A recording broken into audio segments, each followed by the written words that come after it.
Hi friends, నమస్తే. Welcome back to Darjeeling విశ్వజ. ఈరోజు నేను నవరాత్రులలో దేవికి ఎంతో ఇష్టమైనటువంటి గారెలు ఎలా ప్రిపేర్ చేసుకోవాలో చూపించబోతున్నాను.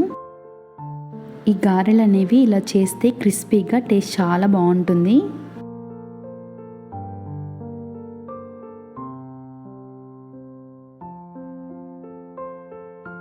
ముందుగా ఒక గిన్నెలో 1 కప్ మినపప్పును తీసుకుంటున్నాను.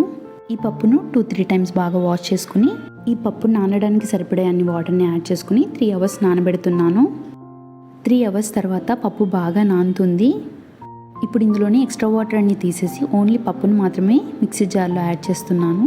లైట్గా వాటర్ని యాడ్ చేసి స్మూత్ పేస్ట్లా మిక్స్ చేసుకోవాలి. ఇలా మిక్స్ చేసుకొని ఒక గిన్నెలోకి తీసేసుకుంటున్నాను. ఇప్పుడు ఇందులో 1 టీ స్పూన్ జీలకర్రని, రుచికి సరిపడా సాల్ట్ని వేసుకోండి. సన్నగా కట్ చేసిన 2 పచ్చిమిర్చిని, సన్నగా కట్ చేసిన 1/2 ఇంచ్ అల్లాన్ని, కొన్ని కర్రీ లీవ్స్ని ఇలా సన్నగా కట్ చేసి ఇందులో యాడ్ చేస్తున్నాను. ఇప్పుడు దీన్నంతా బాగా కలుపుకోవాలి. ఈ వడలు బాగా రావాలంటే వాటర్లో మనం పిండిని వేసినప్పుడు ఇలా పైనకి తేలాలి. అప్పుడే వడలు అనేవి క్రిస్పీగా బాగుంటాయి, కరెక్ట్గా వస్తాయి. పిండి అనేది మెత్తగా ఉండకూడదు. మీరు కావాలనుకుంటే కొద్దిగా సోడానైనా యాడ్ చేసుకోండి పొంగడానికి. నేనైతే ఏం యాడ్ చేయట్లేదు. హ్యాండ్స్కి వాటర్ని అప్లై చేసుకుని ఈ గారెని ప్రిపేర్ చేసుకోవాలి.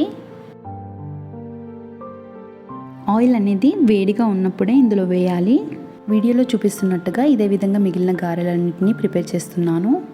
నేను గారెలను చిన్న సైజులోనే ప్రిపేర్ చేసుకుంటున్నాను, మరి ఎక్కువ పెద్దగా చేయట్లేదు.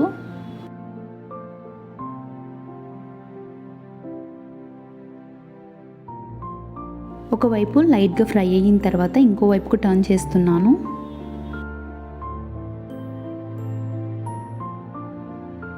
టూ సైడ్స్ కూడా కలర్ మొత్తం చేంజ్ అయ్యి క్రిస్పీగా అయ్యేంత వరకు బాగా ఫ్రై చేసుకోవాలి.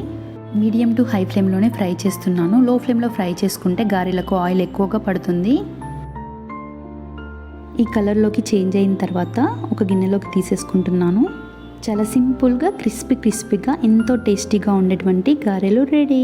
మీకు నా వీడియో నచ్చినట్టయితే లైక్ చేయండి, షేర్ చేయండి, కామెంట్ చేయండి.